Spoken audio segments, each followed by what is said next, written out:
Selamat berjumpa kembali dalam pembahasan berbagai tema yang ada hubungannya dengan dunia bisnis. Untuk kesempatan yang teramat baik ini, topik ataupun tema yang akan kita bahas adalah tentang pemutihan pajak. Pemutihan pajak itu merupakan suatu kebijakan yang dikeluarkan oleh pemerintah kepada masyarakat dalam rangka memudahkan masyarakat dalam membayar pajak. Dan sebelum kita menelaah lebih dalam tentang pemutihan pajak ini, maka tentunya kita perlu untuk terlebih dahulu mengenal beberapa aspek yang ada di dalam pemutihan pajak ini. Ada beberapa aspek yang perlu kita pahami bersama, khususnya manakala kita berbicara tentang pemutihan pajak ini. Aspek-aspek dimaksud yang pertama adalah aspek yang menyangkut tentang pokok pajak. Pemutihan pajak ini dapat mencakup tentang pengurangan ataupun penghapusan sebagian, atau bisa juga seluruh jumlah pokok pajak yang terhutang itu dihapuskan. Oleh sebab itu, wajib pajak dalam hal ini hanya membayar sebagian dari jumlah yang seharusnya dibayarkan, atau bahkan tidak perlu membayar sama sekali. Ini adalah aspek yang pertama yang berkaitan dengan pokok pajak. Kemudian aspek yang kedua di dalam pemutihan pajak adalah yang menyangkut tentang jenis wajib pajak. Pemutihan pajak ini dapat diberikan secara spesifik kepada kategori wajib pajak tertentu. Misalnya saja, pemutihan yang berlaku untuk kalangan usaha kecil maupun menengah. Bisa pula sasarannya adalah sektor industri tertentu. Atau bisa pula sasarannya yaitu kelompok masyarakat yang mengalami kesulitan dalam bidang keuangan. Ini merupakan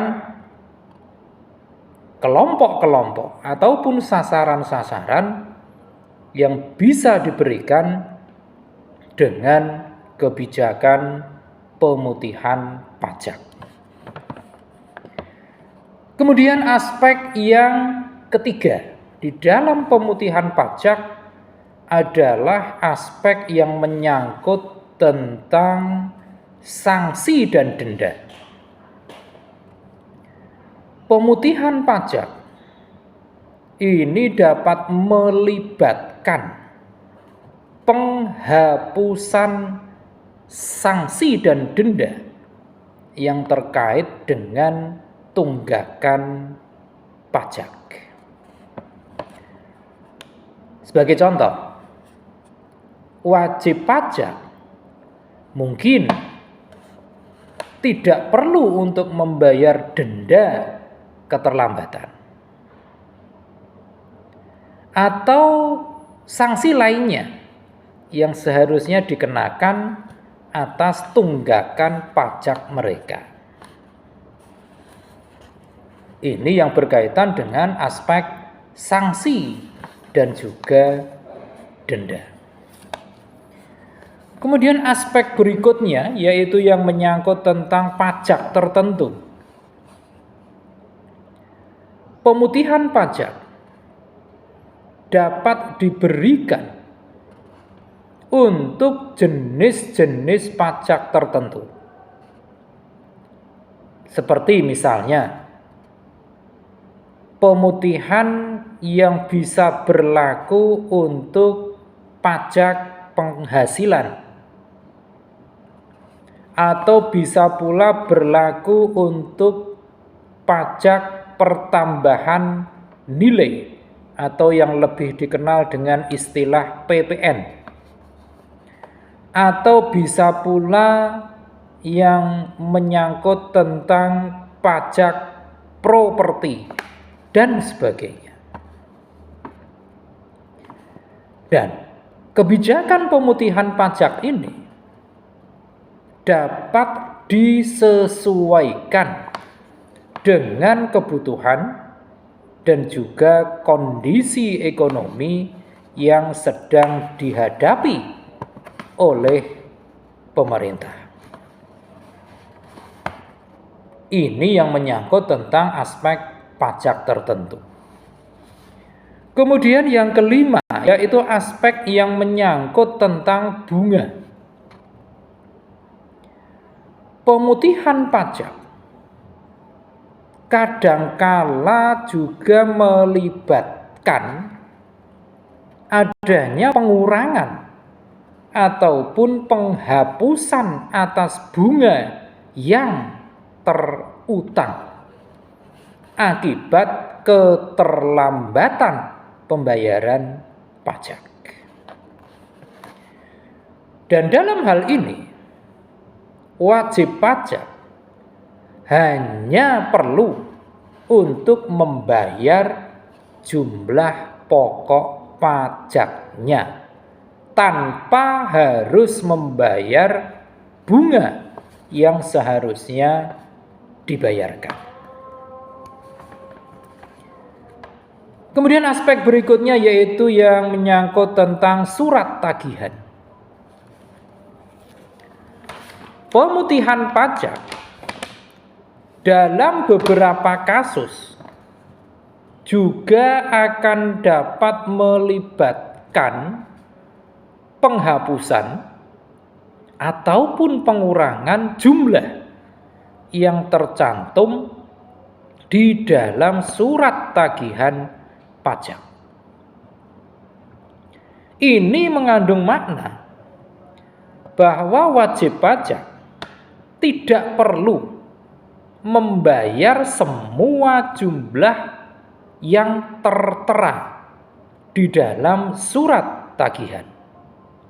Akan tetapi hanya sebagian atau mungkin bahkan tidak perlu membayar sama sekali. Kemudian aspek yang berikutnya yaitu aspek yang menyangkut tentang jangka waktu pembayaran. Pemutihan pajak juga dapat diartikan memberikan perpajakan jangka waktu waktu pembayaran kepada wajib pajak. Ini akan memungkinkan mereka untuk membayar pajak yang terhutang dalam periode waktu yang lebih lama daripada biasanya. Sehingga ini akan mengurangi tekanan finansial dalam pembayaran. Sekaligus juga memberikan kesempatan untuk menyelesaikan kewajiban perpajakan.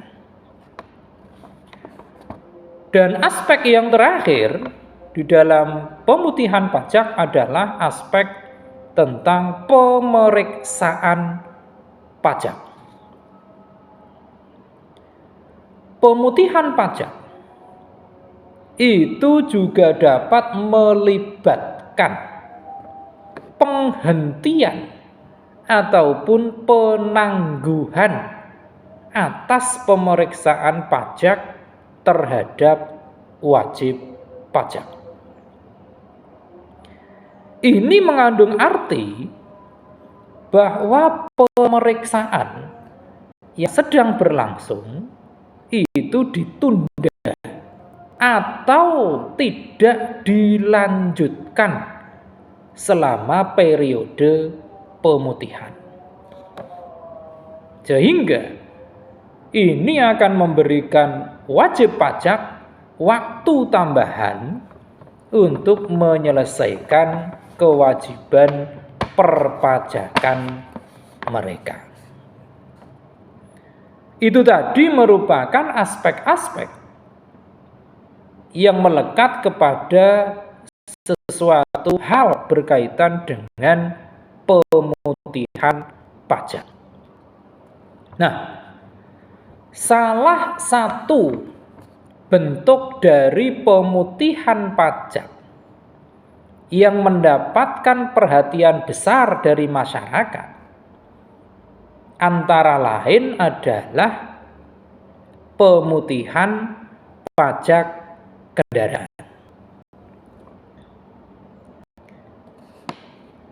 Dan program pemutihan pajak kendaraan ini tentu tidak digelar tanpa alasan.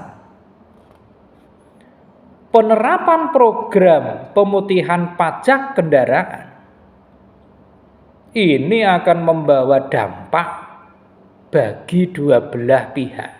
Siapa itu? Dua belah pihak dimaksud adalah yang pertama pemilik kendaraan dan yang kedua adalah pemerintah daerah selaku penyelenggara. Nah,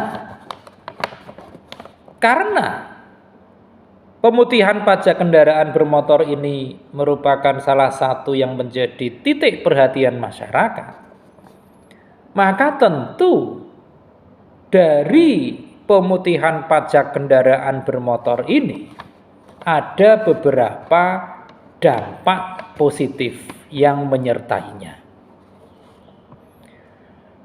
Dampak positif dari adanya pemutihan pajak kendaraan bermotor, di antaranya yang pertama yaitu meningkatnya kepatuhan wajib pajak.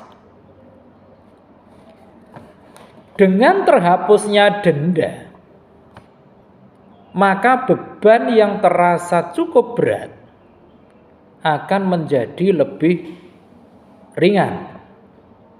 Sehingga dalam hal ini masyarakat akan lebih termotivasi untuk lebih patuh dalam membayar pajak untuk masa-masa mendatang. Ini dampak positif yang pertama. Kemudian dampak positif yang kedua dari adanya pemutihan pajak kendaraan bermotor ini adalah adanya pengurangan tunggakan pajak. Dengan adanya pemutihan pajak kendaraan ini, dengan sendirinya tunggakan pajak kendaraan akan berpotensi berkurang secara signifikan. Dan dampak positif yang ketiga dari adanya program pemutihan pajak kendaraan bermotor adalah adanya peningkatan pendapatan daerah. Dengan dihapuskannya denda pajak, memang itu akan mengurangi potensi pendapatan daerah. Akan tetapi, dengan program pemutihan pajak kendaraan bermotor ini, biasanya justru akan meningkatkan jumlah pelunasan pajak pokok, yang mana ini pada akhirnya akan memberikan dampak positif pada pemasukan kas daerah. Itu merupakan beberapa dampak positif dari dijalankannya program pemutihan pajak kendaraan. Akan tetapi, kita sepertinya sudah paham semua bahwa selain dampak positif, tentu ada pula dampak negatif yang juga mengiringi dari adanya program pemutihan pajak kendaraan ini. Apa yang menjadi dampak negatifnya? Dampak negatif yang bisa muncul karena kebijakan pemutihan pajak kendaraan ini, di antaranya yang pertama adalah hilangnya potensi pendapatan dari denda. Dengan program pemutihan pajak ini, tentunya akan mengurangi potensi pendapatan daerah, utamanya dari potensi yang berasal dari denda keterlambatan pajak. Dan bagi pemerintah daerah yang memang mengandalkan pendapatan dari denda pajak ini, tentunya ini bisa membawa dampak yang negatif bagi pemerintah daerah tersebut. Ini adalah dampak negatif yang pertama. Kemudian dampak negatif yang kedua dari adanya program pemutihan pajak kendaraan, yaitu munculnya beban administrasi tambahan. Pelaksanaan dari program pemutihan pajak, utamanya pajak kendaraan ini, tentu akan sangat membutuhkan partisipasi dan persiapan dari sumber daya manusia yang memang sangat dibutuhkan. Tentunya dengan sendirinya akan menambah beban administrasi bagi instansi yang terkait dengan aspek-aspek berjalannya program pemutihan pajak kendaraan bermotor ini. Ini adalah dampak negatif yang kedua, ada beban tambahan, utamanya bagi instansi terkait. Kemudian yang ketiga, dampak negatifnya adalah munculnya disparitas bagi wajib pajak yang betul-betul patuh dalam membayar pajaknya. Dengan program pemutihan pajak, ini terkadang menimbulkan perasaan kekurangadilan, utamanya bagi wajib pajak yang selama ini taat dalam membayar pajak. Mereka yang memiliki tingkat kepatuhan tinggi dalam membayar pajak kendaraannya justru tidak mendapatkan keuntungan apa-apa, seperti mereka-mereka yang memanfaatkan program pemutihan pajak ini. Inilah dinamika di dalam program yang disebut dengan pemutihan pajak. Utamanya pemutihan pajak kendaraan bermotor. Demikian pembahasan singkat kita kali ini tentang berbagai hal yang menyangkut tentang pemutihan pajak. Mudah-mudahan ini bermanfaat bagi kita semua dan jangan lewatkan untuk mengikuti pembahasan-pembahasan yang berkaitan dengan dunia ekonomi, dunia bisnis pada sesi berikutnya. Jangan lupa setelah menyaksikan tayangan ini silakan klik di layar Anda untuk like, komen, subscribe dan tentu saja jangan lupa share. Terima kasih.